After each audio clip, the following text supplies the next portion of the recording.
إقامه يوم القيامة للمذنبين المتلبسين الطائعين الهالكين شفيعا. وصلى الله تعالى على كل من هو محبوب ومرضي لديه صلاة تبقى وتدوم بزمان الملك الحديث الكبير. ونشهد أن لا إله إلا الله ونشهد أن محمدا عبده ورسوله. أما بعد فأعوذ بالله من الشيطان الرجيم. بسم الله الرحمن الرحيم.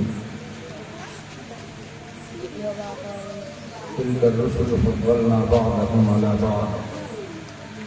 منهم من كلم الله ورفع بعضهم درجات. صدق الله مولانا العظيم وبلغنا رسوله النبي الكريم ونحن على ذلك لمن الشاكرين والشاكرين والحمد لله رب العالمين. آئیے کچھ عرض اور معروف کے قبل اپنی اور ساری کائنات کے مرکز عقیدت مصطفیٰ جان رحمت شمع بزم ہدایت شب اسرا کے دولہا نو شہر بزم جنت تتمہ دور زمان ماہ خوباں معصوم آمینہ سیاہ لامحاں چارہ ساز دردمنداں انہی سے بے بساں حضور احمد مجتبیٰ محمد مصطفیٰ صلی اللہ علیہ وسلم بارگاہ دربار میں بھی لگا کر درود و سلام کا نذرانہ پیش کرنے اور کہیں اللہم صلی علی سیدنا سیدنا مولانا محمد وآلہ وبارک وسلم صلاۃ و سلام علیک یا رسول اللہ صلی اللہ تعالی علیہ وسلم.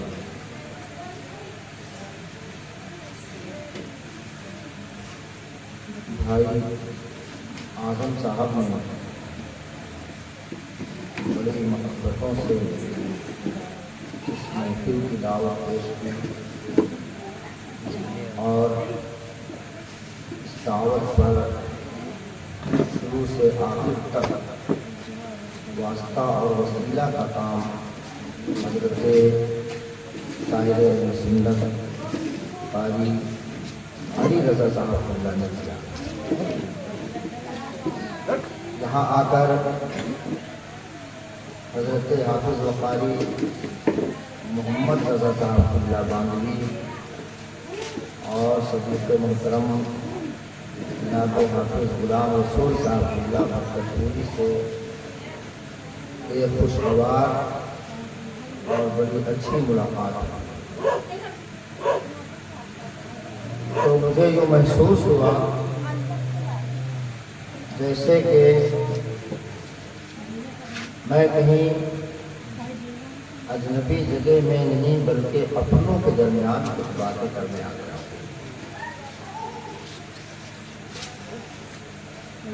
حضرت مولانا عبدالمجید صاحب اللہ جو آج کی مسجد کے خطیب و امام ہیں اور اس آبادی میں دین و سنت کا کام کر رہے ہیں، یہ آپ کے لیے کسی نعمت سے کم نہیں ہے. ورنہ آج کے دور میں تو اپنا سگا بیٹا چھوڑ کر کے بھاگ رہا ہے شہر کی طرف.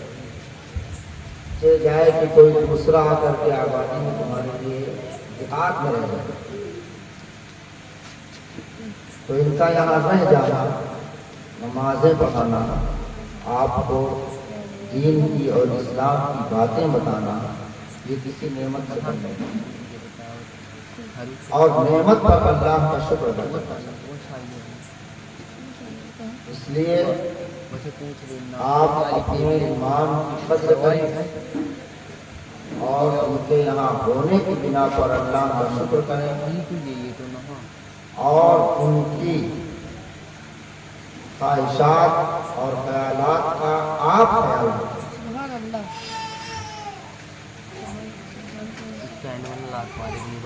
بہرحال آپ تھوڑے بھی ہیں اور تھکے بھی ہیں، ہے کہ نہیں؟ آپ نے پتہ نہیں دن بھر ایسا کون سا کام کیا ہے کہ بالکل آپ کو بستر کی ضرورت محسوس ہو۔ بچے تو بچے ہوتے ہیں، بہرحال جوان اور بوڑھے بھی بچے ہیں، تو ہم اپنے اپنے گھر کو جائیں جا کے سوئیں، ہے کہ نہیں؟ اب میں کبھی علی بھائی کا چہرہ دیکھ رہا ہوں، کبھی اعظم بھائی یاد آ رہے ہیں، ماضی کی تقریریں ان کے ذہنوں میں گردش کر رہی ہوں گی۔ اگر میں ان پر کھڑا نہ اترا تو بھی مودی نے الزام چڑھائے گا، اور کھڑا اترتا ہوں تو شاید آپ کو کچھ سمجھ میں نہ آئے، کیونکہ جوشیلی اور جذباتی تقریر سننے کے لیے انسان کا بیدار ہونا ضروری ہے، اور وہ بیداری مجھے آپ میں نظر نہیں آتی۔ خیر، امتحاناً میں 2 شعر پڑھتا ہوں اور دیکھتا ہوں کہ آپ کہاں تک سنیں گے۔ درود پاک پڑھیں، اللہم صلی علی سیدنا و شفیعنا مولانا محمد بارک وسلم، صلاۃ و سلام علیک یا رسول اللہ صلی اللہ تعالی علیہ وسلم۔ حسن کھاتا ہے قسم، ایسی ہے صورت، نبی پاک صلی اللہ علیہ وسلم کی بارگاہ میں کسی شاعر نے خراج پیش کیا ہے کہ حسن کھاتا ہے قسم، ایسی ہے صورت ان کی، اور تفسیر ہے قرآن کی سیرت ان کی۔ حسن کھاتا ہے قسم، ایسی ہے صورت ان کی، اور تفسیر ہے قرآن کی سیرت ان کی۔ ان کے گستاخ کہیں اور ٹھکانہ کر لیں، عرش خدا ہے، زمین ان کی ہے، جنت